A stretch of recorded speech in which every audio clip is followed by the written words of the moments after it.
Saffron Baggallay, thank you so much for joining me. I concocted this plan really because the past 4 months I've spent every Wednesday afternoon with you, and here I have you again on a Wednesday afternoon. So thank you so much. How are Pleasure. you? I am very well, and it is lovely to see you again because I also, when a group ends, I always miss them. So Yeah, thank you good for man. inviting me. Yeah, You're welcome. So Saffron, I'm not going to do a whole introduction. Um, you are a Enneagram. I don't want to say expert only. It's more an obsession, really. yeah, Everything in your life kind of goes back to Enneagram, and you based it from a sociology standpoint. You are a sociologist by nature, I think, and you did a master's degree in identity and unconscious bias. yeah, that's right. Tell me where did the Enneagram fall in? How did you pick up on this very interesting tool? Yeah, I think I love the fact that you use the word nature because I literally have home videos dating back to the 70s of me, aged like 5, kind of running into people's houses and going into little huts in apartheid South Africa, just Yes. wanting desperately to get to know people that didn't look like me. I've Mm. always had this total fascination with people and the human psyche and whatever. And when I was young, I guess that played into my desire to travel. And obviously, being a 7, I wanted to see the whole world. I remember when I was like 17 thinking, I want to see the whole world. And when I was 21, I was hitchhiking across America and I got picked up by this really dodgy looking hippie character in what do they call them in America? In a truck. Yeah. And he started talking about the Enneagram. And at the time, I mean, I was 21. I was studying sociology at Trinity in Dublin. And I just thought this was like the best thing I'd ever heard of in my life, but not as I never imagined it as a tool to coach people and facilitate programs. It was more like, yeah, now I can like manipulate people and like get whatever I want out of them. And like, this is brilliant, you know? Mm. And of course, returned back to university, got distracted with other stuff, and completely forgot about the Enneagram Yeah. until I was, well, it was probably like 2003, something like that. And I was actually a high school teacher because I didn't really know what I wanted to do with my life. Yeah. And one of my students, essentially, I mean, that's a whole nother story for another conversation, but she insisted that I go and see her mother, who, in a therapeutic capacity, Yeah. which horrified me. Obviously, I was like, I don't need therapy. But her mother introduced me to the Enneagram again. And that's when I began to take it more seriously and then study it more seriously. And it took me about 8 years of studying it to then Mm. think, "Yeah, maybe I could teach this." Oh And wow. Okay. yeah, yeah. Yeah. And I'm still obsessed with people not teaching it too quickly. Mm. Uh, Thinking that they can use it as a tool too quickly because it Yeah. is complex. It's Mhm. yeah. Mm. It's very interesting because I mean, we were talking about 4 months, spending 4 months together. I was part of your trial group, which is very exciting.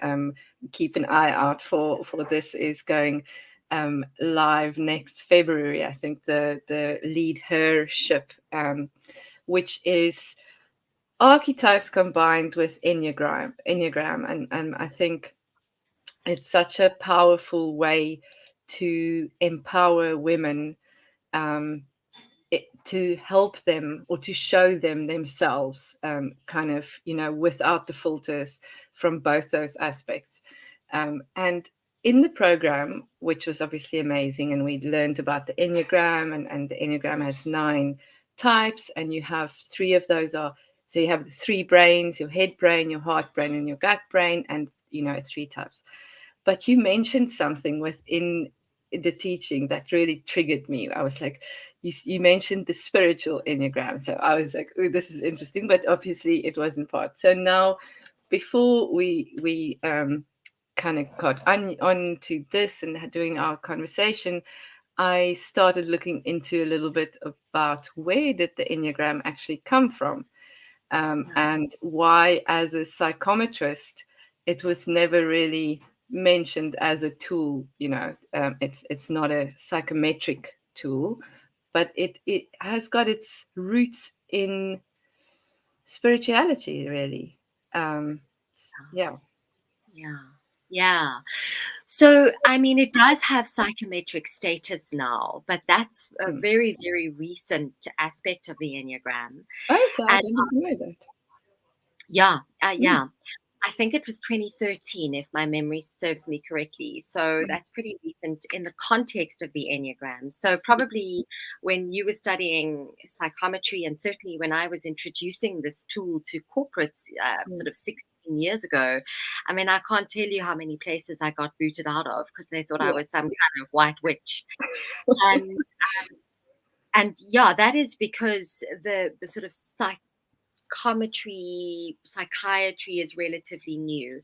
Mm, The Enneagram is very interesting. yeah. The roots of the Enneagram, there is speculation over the roots of the Enneagram, but we think it's about 4,000 years old.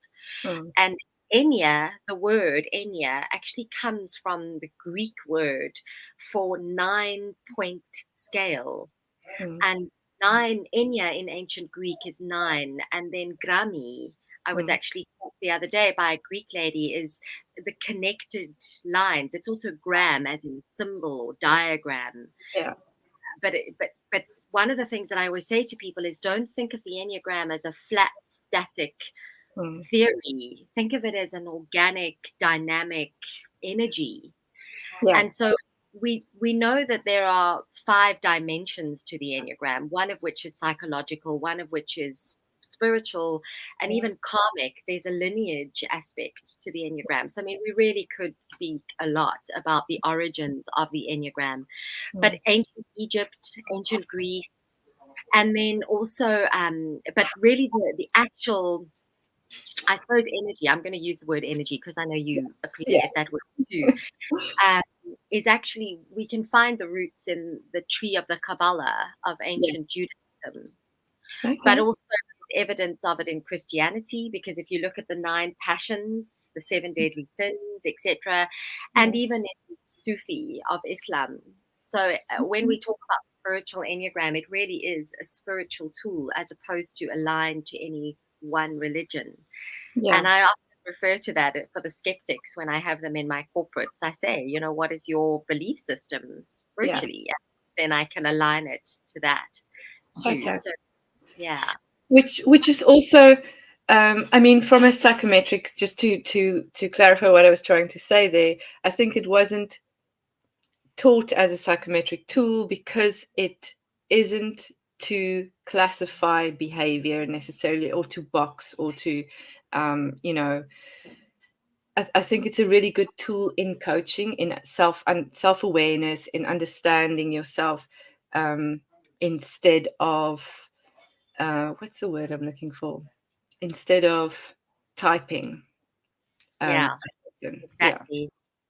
yeah. It's funny that you mentioned that. I'm glad that you said that, because when people say to me, "Oh, I don't like typologies," Mm, I just smile and I say, "Well, obviously you don't know the Enneagram, because it is not a typology.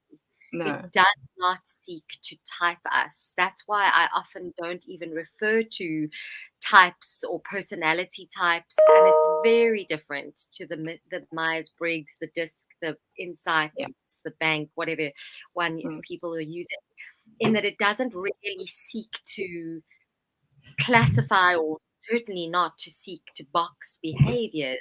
The Enneagram seeks to uncover, and I talk about this a lot, even in corporates, like mm.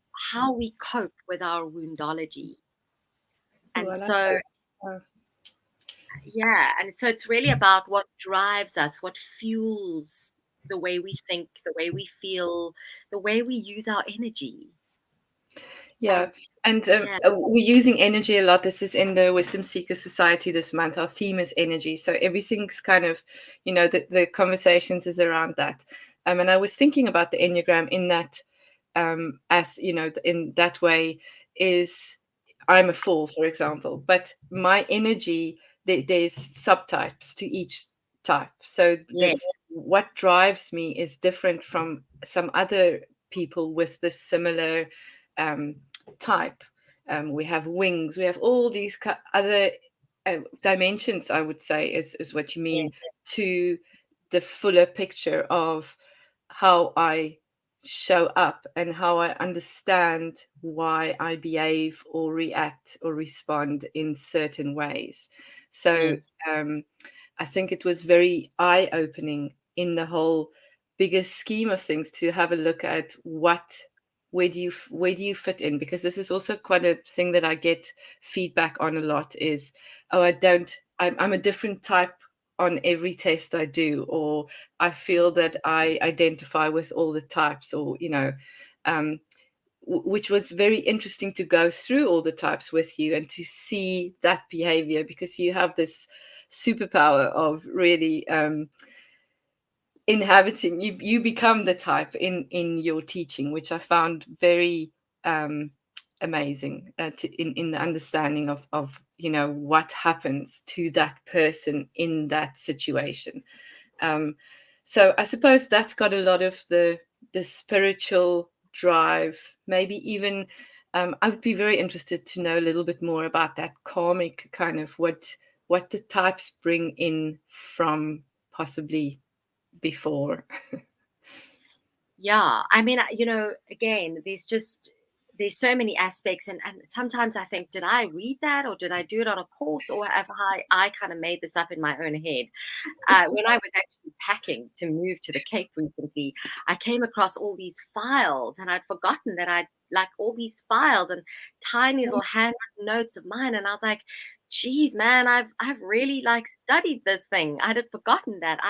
And then again, I don't know if I've studied it or I've just decided that this is how it is in my own head. So I'm not sure, but one of the reasons why I start my programs with teaching people about those behavioral instincts, Mm, this, that need to connect one on one and the yes. need to look after oneself, and then the social instinct, is because I think that truly does change our energy and our focus of attention.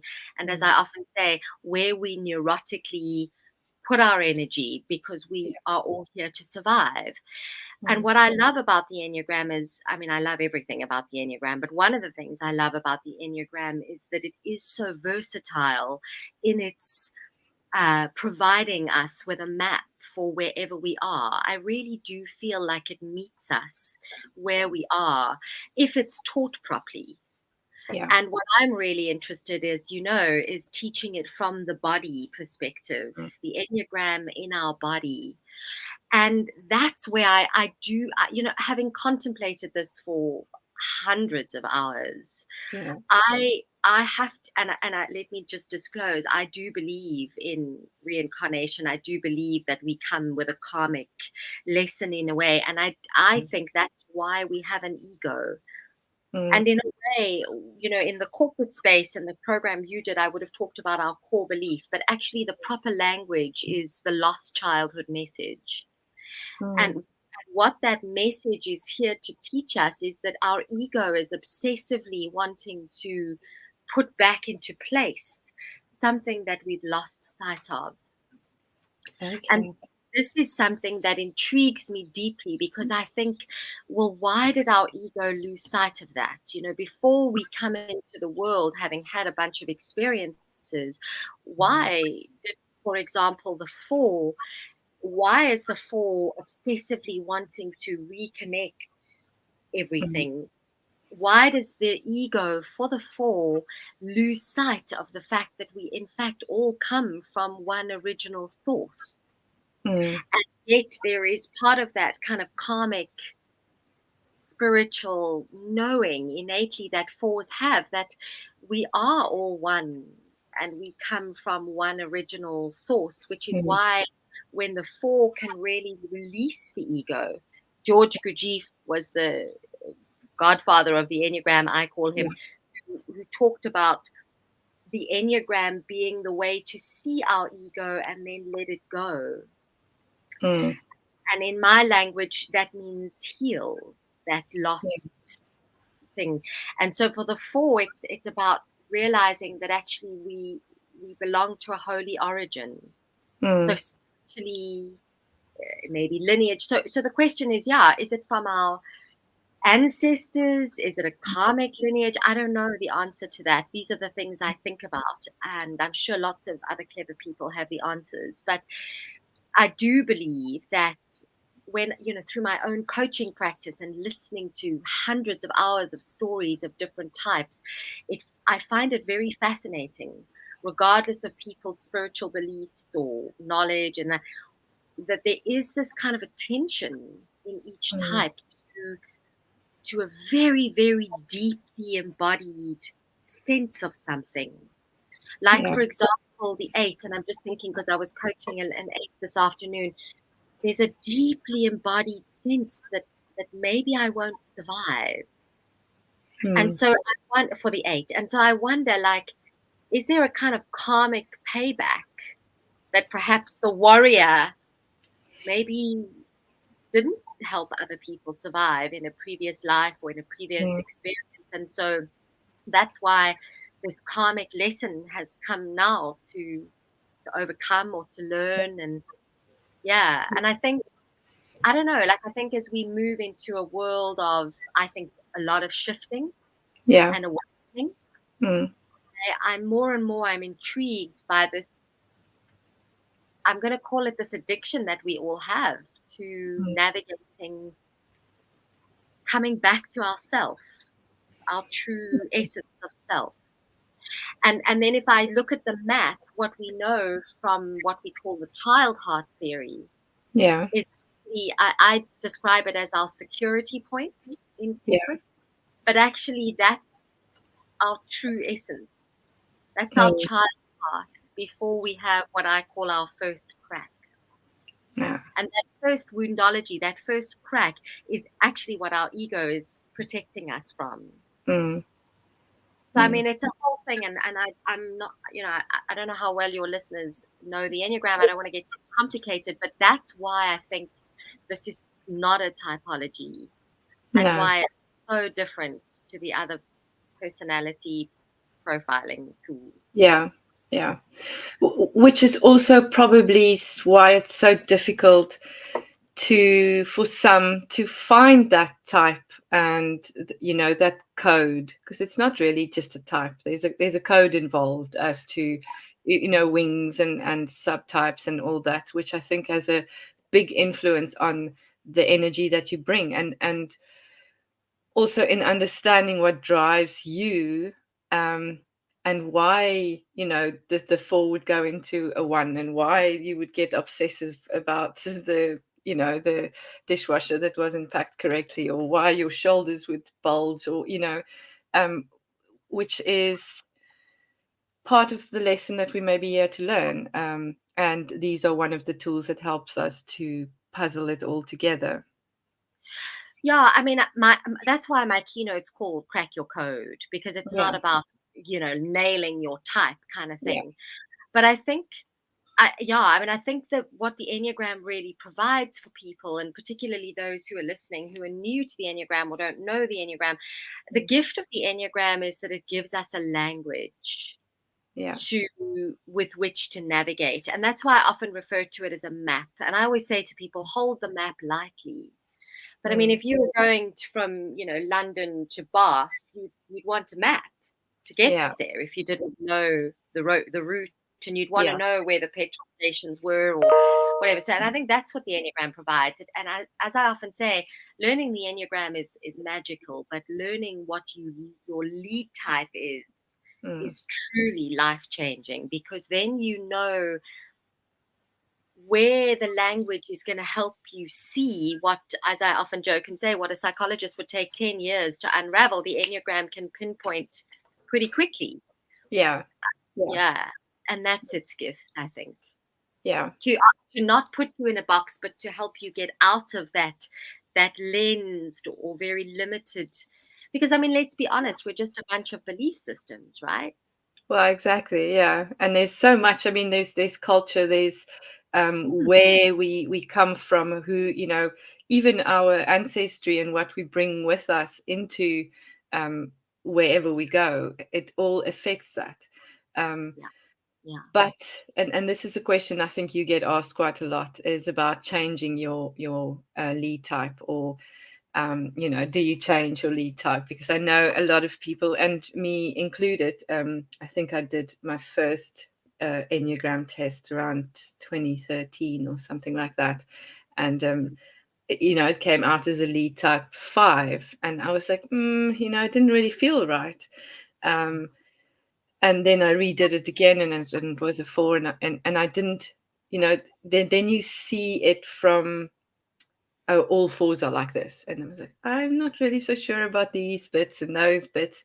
And then you start digging deeper, and you understand what the other aspects are to it, whether it's a self-preservation, so, it's has a big influence on how you sabotage, I suppose, because it's not an external, it becomes an internal. And then the wing 5 is very different than a wing 3. So yeah, it changes everything when you are aware of all the bits, like very much gestalt. The sum is much bigger than the it's much exactly. bigger than the sum of the parts. Yeah, yeah. Yeah. And that's why I'm obsessed with facilitators and coaches not thinking, Mm, oh, great, I've done a 6-day thing. I'm now accredited. I can now use this as a tool. Because to your point, I think if one is facilitating or coaching using the Enneagram, and I'm not saying don't reference it, or certainly not, but if one is really going to process stuff for people, it's mm, very important that we know what to listen for. And there are so many subtle nuances within human beings. As mm, to your point, as I say, we can slice and dice humans from so many different perspectives. And you are absolutely, not just because you're a 4, you are, all of us are a unique version of ourselves.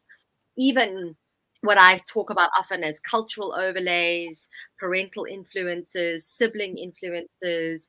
And I mean, obviously, if you're like me, I've sort of typed everything that has energy, has an Enneagram energy to it, yes. even trees. So, um, Mm, and but the point is that when one is aware of these sort of layers of energy within us, we can use the Enneagram's language to help us see which aspect of us is being influenced by our culture, our religion, our gender, our etc. etc. right. Um, so, I mean, even countries. I was doing a keynote in Canada the other day, and Canada is a 9, I think, and it does Okay. influence people's behavior. They're very, in my humble opinion, Canadians are very um, uh, conflict avoidant and adverse. They are very kind of polite. They sort of smooth things over. But as I Yes. said to the good folk that I was talking to, that does lead to a false sense of harmony. And Mm, is that useful? yeah. Um, South Africa, on the other hand, is a 6. So, I mean, we're all suspicious of one another until we've got a common enemy, and then we all love each other. And, yeah. So Yeah, exactly. that influence that we all Yeah. introduce, and that's where it Mm, becomes, as I often say, it's simple in its complexity and it's complex in its simplicity, the Enneagram. yeah. Yeah. Yeah, yeah, Yeah. But now, and that's another thing. When we started the course, you see someone and you're like, oh, but they could be, they could be this or they could be that. How do you not do that when you are meeting new people, and you obviously, I mean, you are very uh, tuned into the Enneagram, as you say, trees have types for you as well. How do you avoid typing people? Because obviously what we see is just a little bit of the iceberg, most often, especially when we meet someone. So it's yeah. um in any way, you don't want to box people when you meet them. But if you work with these things quite often, it becomes difficult not to. Yeah. Yeah. I don't type people ever when I'm socializing with them. I don't believe that it's my right.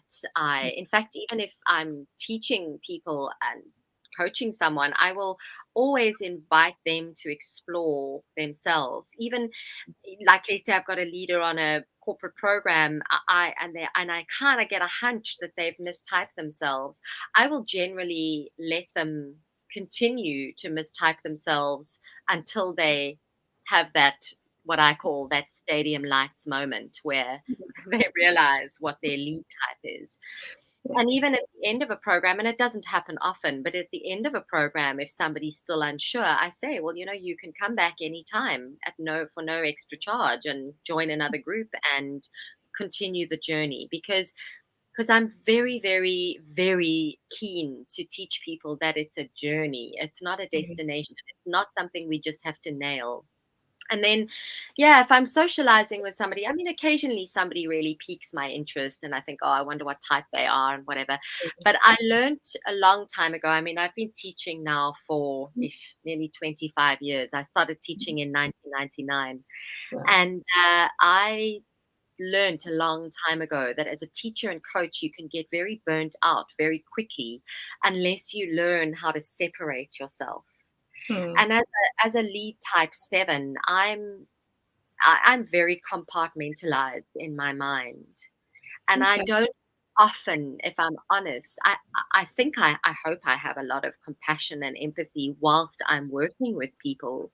Mm. And I've certainly learned to become more sensitive to other people's emotions.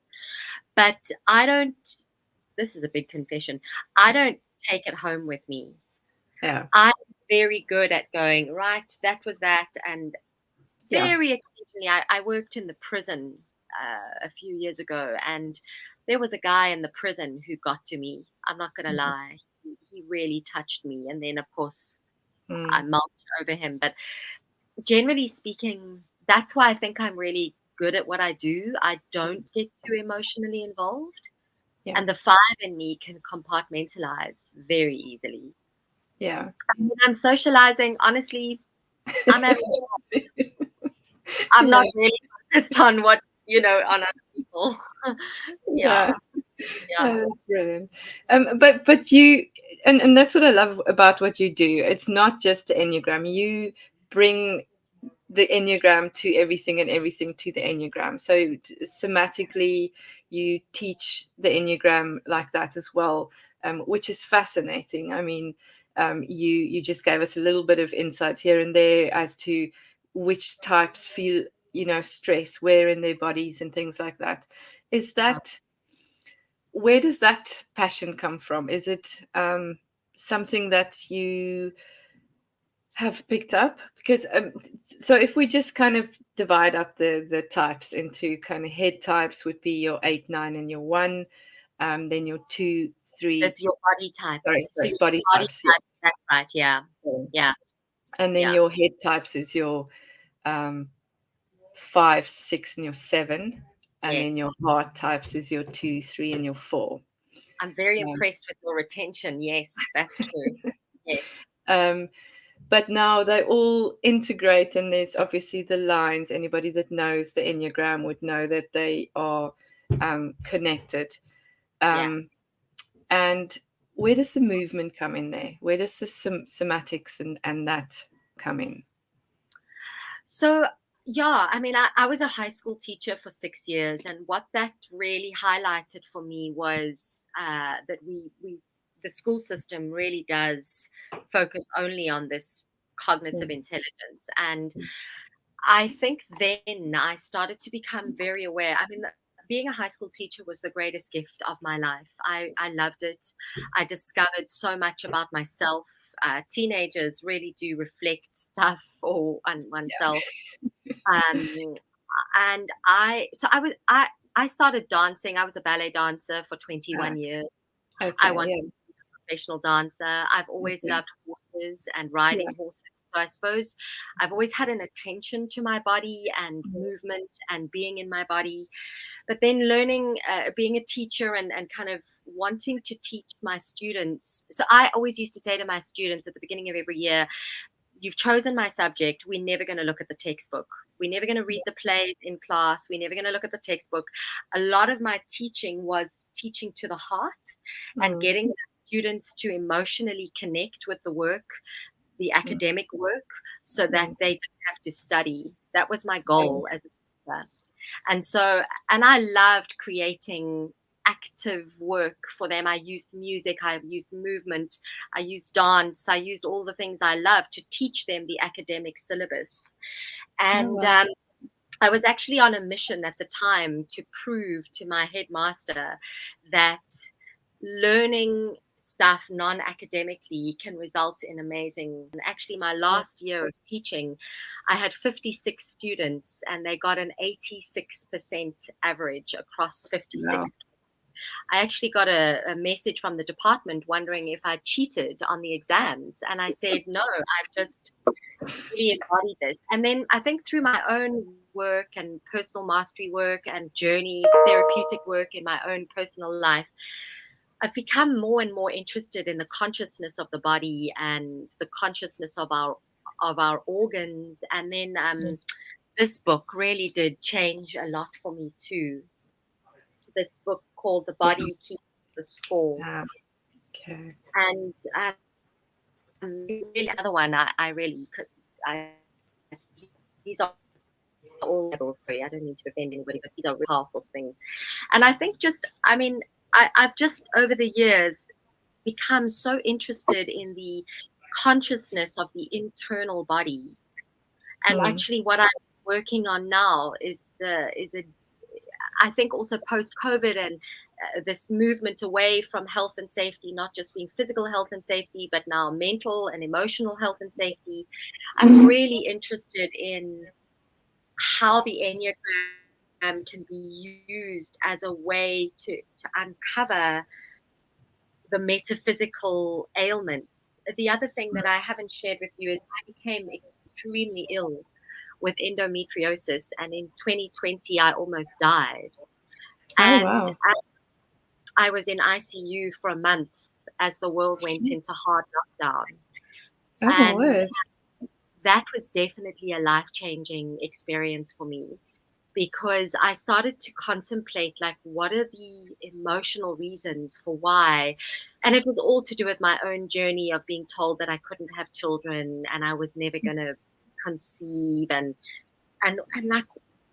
feeling really angry about that and very, very sad. I can even feel the emotion now. It's still sitting in my body. And that, I think, was a big inspiration, and certainly that gave birth to the Personal Mastery Lab. And I think I just became so interested in that question of why can't I have kids when I want to be a mother? Why do I have this disease? Why am I lying here in ICU? And that ignited actually, or gave birth to the last 3.5 years, which has been an obsessive investigation into consciousness of the body. Yeah.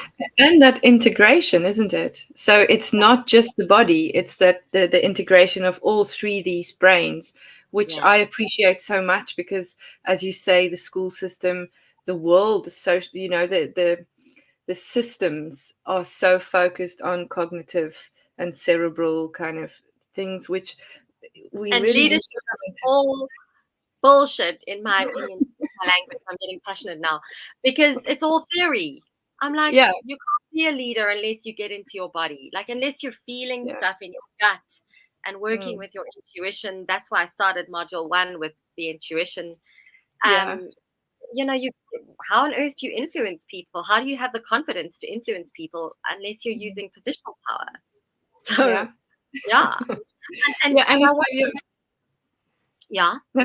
carry on.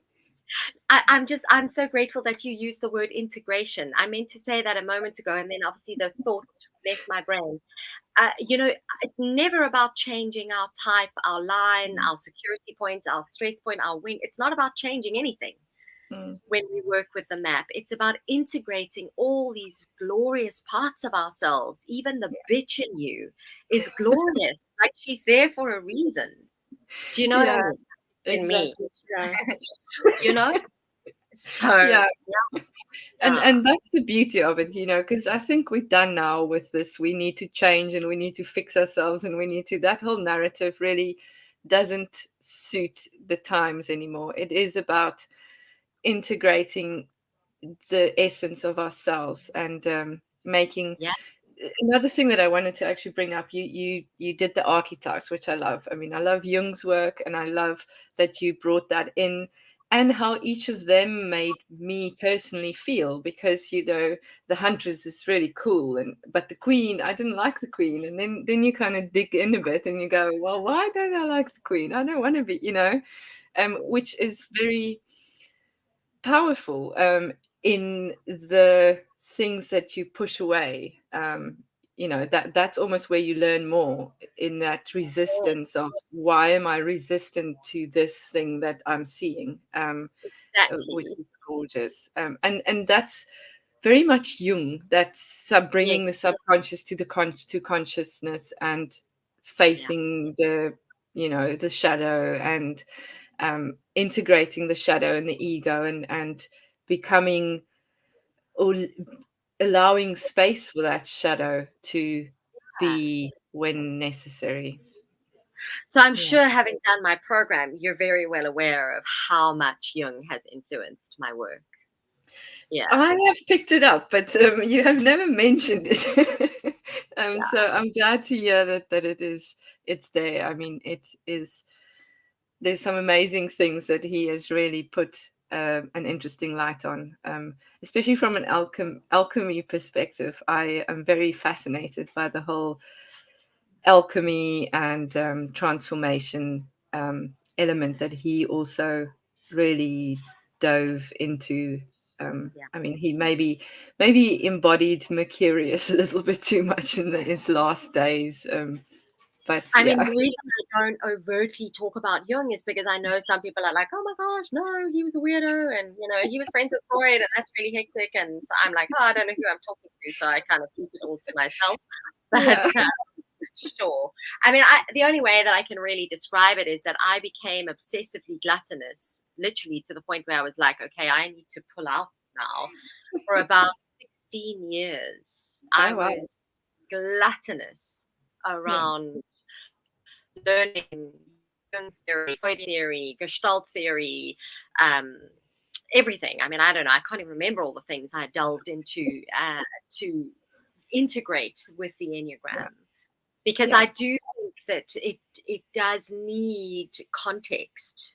The yeah, Enneagram needs context, and yeah. that's what I always try and bring it.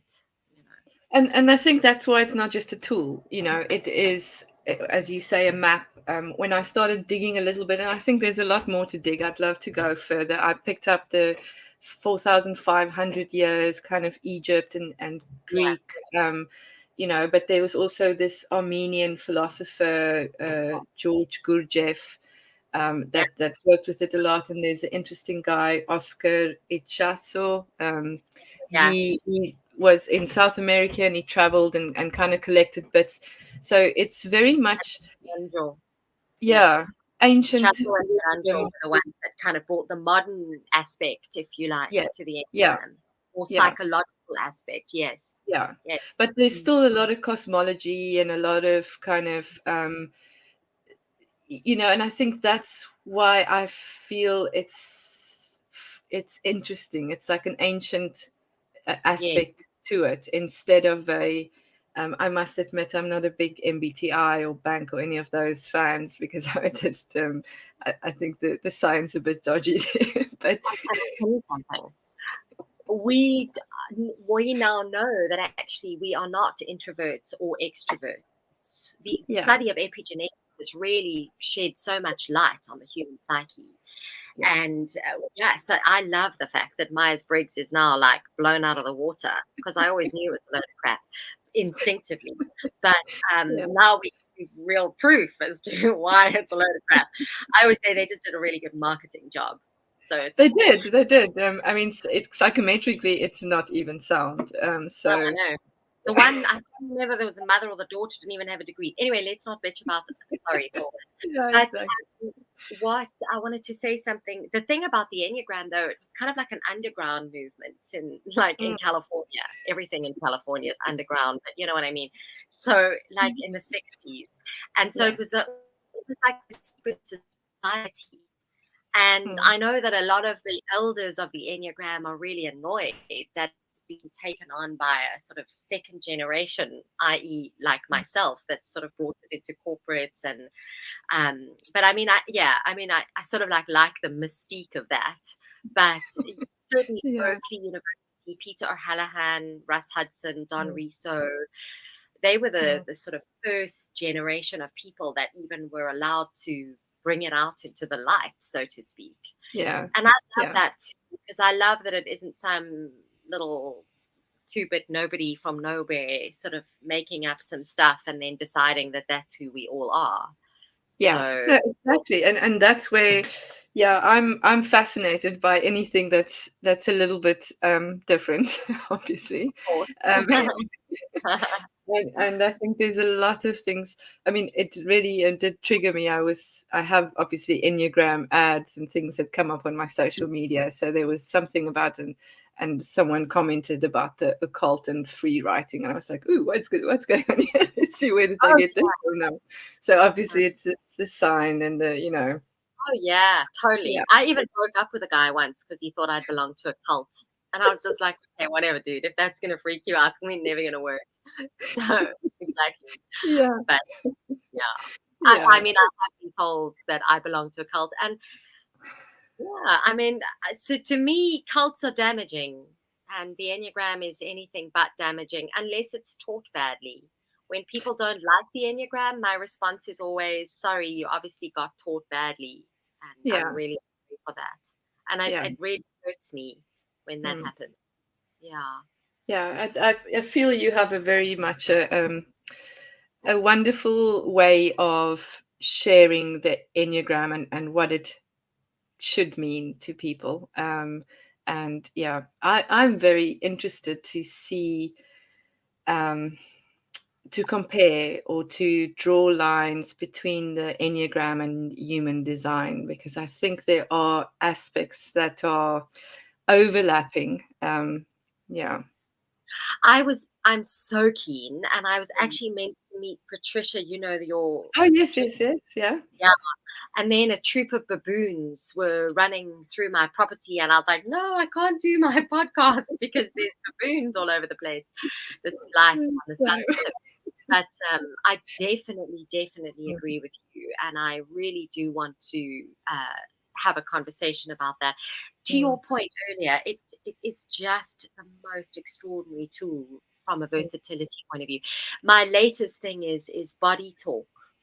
I don't know Yeah. if you know about that system and the Enneagram. I'm working with a very close colleague of mine who is an international body talk instructor, and Yeah. we are looking at marrying the two systems as a Mm, physical healing yeah. tool. Yeah. Is that what you also kind of touched on? I know who you're talking about. She's wonderful. So it would be very interesting to learn more about that, because we store so much in our bodies, don't we? Yeah. Especially from an Enneagram perspective. Yeah. Every time I kind of feel myself go like this, I'm like, one, okay. Yeah. you Oh, know, good. I'm so glad because now you know where it goes, yeah, and yeah, to become conscious of that is how we self heal. yeah, As I always exactly. tell my clients, my goal is for you no longer to need me. Yeah, yeah. You know, Imagine the whole world was like that. We would never like have to live in this fear of lack. and um, stop taking chemicals. We can our body. yeah, This is what I believe. So, in a nutshell, what I believe is that self belief, consciousness, mm, confidence, self love, that stuff is the immune system of the yeah, soul. yeah, And I used to teach this to grade 8s, 13-year-olds. When I was a high school teacher, I used to say to them, you can heal your own life through yeah, your own consciousness. I taught 13-year-old kids how to do this. And I'm Wow. still in touch with some of those kids who are now like nearly 40. Oh my gosh, I'm so old myself. I And, don't. and we are still practicing Yeah. this level of consciousness, because when we are in tune with the body Mm. and how we can heal ourselves Yeah. physically, mentally, spiritually, emotionally, they're all connected, interconnected. Mm-hmm. It's really quite remarkable how powerful we are. And it Mm. literally breaks my heart when Yeah. people doubt themselves or doubt their, I mean, obviously we all have days where we, Yeah. doubt ourselves, or those little niggles from our belief systems go back. But Mm. generally speaking, if we are not living with a deep sense of self-respect and love and trust, and Mm. man, that's a tough gig, because the Yeah. world is tough out there. Yeah. Yeah. We Yeah. might as well be our own fans, or understand ourselves and understand why things are happening, or why we're behaving in a way that we are. But and more importantly, have faith in ourselves. Mm. Honestly, to have faith in oneself. It comes from that inner triangle. To Yeah. know that I'm in my body is the Mm. lesson from the 9. To Yeah. wake up to the body, to not resist the body. Yeah. This is something called process enneagram, Michelle, which I haven't even begun to teach you, but Mm. it's relevant for every one of us. So if we can all start at 9 and Yeah. wake up to the body, that's Yeah. all the stuff that I taught on the program, Yeah. to then realize that we absolutely exist in relation to other people, Mm. and to embark on this journey of not self-protection, which actually leads to separation and exclusion, which is the most, as a social scientist, I can tell you that's the most traumatic thing we can Mm. do for ourselves. And everybody asks me, what do I think of diversity and inclusion? I'm like, yeah, you have to give yourself permission to be included. And when I have not given myself permission to be included, I will pretend to be something that I think you want me to be, which is the lesson from the 3. Yeah. And so the more we masking and playing to the audience, and which is, let's be honest, what most people do with their lives, the more we inadvertently separate ourselves from ourselves. Yeah. Whereas if we It's can almost. reverse that, Yeah. can you imagine how much better off we would be, how much better off our children would be, how much, yeah. Anyway, I could really go on and on. Yeah. Yeah, no, I completely agree with you. And I think, well, maybe it's a fall thing, I don't know, but for me, it's a journey, and like an everlasting journey, because I think if I stop searching and learning and doing the stuff, then I don't see the point. Totally agree with you. I absolutely agree with you. I mean, I do have a 4 tri-type, which is a whole nother story, which I've not told you either. But I just think that if we can learn to find out, I mean, it sounds so trite, but truthfulness Yeah. is a truly embodied, again, we go back to the embodiment Mm. of that I can be successful and a failure all at the same time. And my self-worth, my sense of self doesn't rest on that paradox. I think that we can find a sense of self, is the word that comes up, to Mm. then be okay in relation to others. Yeah. And then we begin to see the whole picture. And I know that as a 7, I'm a little idealistic. I get that. But I truly believe that through conversation with oneself and with others, we can get there. As my I, friend said, when somebody asked her what I do for a living, she said, no, she heals one dose at a time through conversation. I love oh, brilliant. That that. is brilliant. Yeah. Yeah, I'm very passionate about the fact that we need to create spaces where people can be authentically themselves without any judgment, or even without validation. You don't need to be validated to be you. And I think that's where a lot of courage comes in, because it's not so easy always to be, yeah, yourself, especially in a world where people like to make noise, and yeah, And also, Michelle, like we all watch memes and get onto YouTube, and Brené Brown is great, and whoever else you're interested in, and Simon Sinek, and they're all fabulous, yes. Mm. But it always feels like theory. It feels like words. It feels like head noise for me.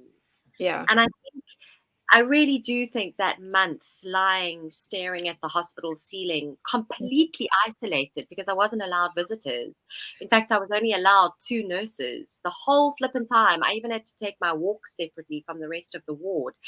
And I think that gave birth to this idea that it really is time to self-believe, and not in an arrogant way. It doesn't mean that that one becomes arrogant. In fact, arrogance comes from insecurity, and I think yeah, it's just a quiet sense of whole, like I can mm, be whole.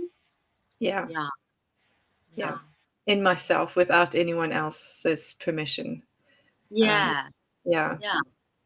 And in the same breath, I mean, we need, in fact, connection, validation, acceptance, recognition. I mean, I'm certainly an advocate for that too. yeah, yeah, But not to the point where we're not okay if we don't get it. And that's what worries me so much about social media, and especially the kids that have never not had that, all those likes and all that. Oh my gosh. And now you're getting me onto another pluck, which is the plastic surgery. Like, I hope that in 100 years from now, people are like, what the hell happened there? That little blip in yeah. history kind of story. Like, imagine changing your own body because you Uh, think somebody, oh, anyway. yeah, that's not cool. But before we end, I just want to bring back something quickly that I chatted to you early in this year. I think it was January. I had it's still on the wisdom tree, which is called now. Um, but you gave a prediction about 2023, Oh, and it did was I? a very interesting prediction. You said that 2023 is going to be all about grief. Oh, And yes, I yes. was I was like, oh, that's really interesting. And a couple of weeks ago, I remembered that, and I was like, wow, Mm. that is yeah. I think you were right so far. I think there has been a lot of grief this year, and I think it might have brought a lot of people back to introspection. Yes. Have you seen that aspect of of the world today? Do you find that people are more open to looking within? Yes, without a doubt. For me, this has been one of the big consequences of the last 3 years. Yeah. I think there is increased desperation. Mm, There is increased isolation and then loneliness. mm, And I think definitely grief. I mean, grief is so raw. it is. Yeah. Like, where do you go except Mm, for inside? yeah. Unless, I mean, yeah, food and Netflix and all of that. But at the end of the day, when you're lying alone in your bed, where do Mm, you go? Yeah, yeah. yeah. Yeah. And So I think that's happening. if you had to give the year a type, Hmm. well, we're not done yet, but it is only October, so it is. I think that the world's conscious, I think as a global community, I I do still feel that we're in quite a six-ish energy. There's a Mm, lot of fear, there's a lot of worrying about yeah. what's happening next. I feel like a lot of people are still on this kind of precipice of like what now or how, I don't know, suspicion and self-protection. Yeah. But if I had to, I do think that's been going on a while. If I had to pick a type, honestly, I think a four.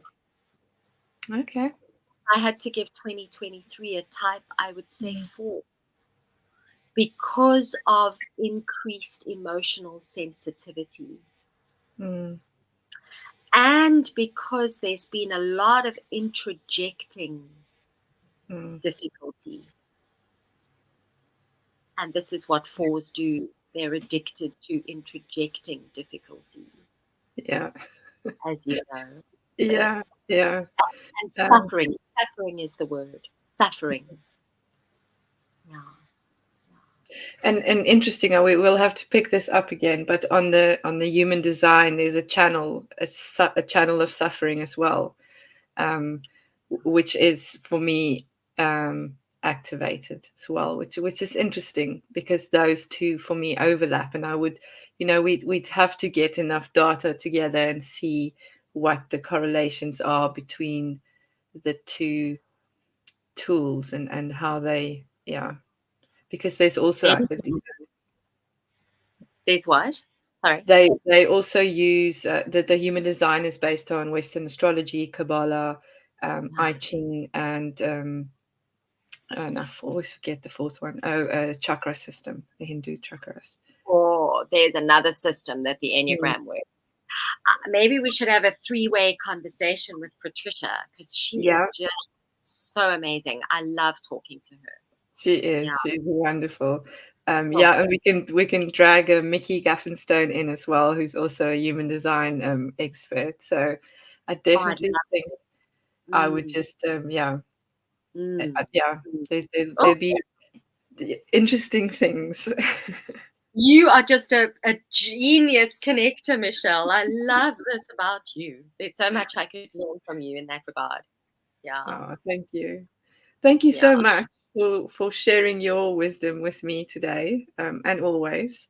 I really, really appreciate this. And yeah, thank you. Well, it's a privilege. Really, thank you. It is an absolute privilege to talk to you and to be heard, which is one of the seven's pain points.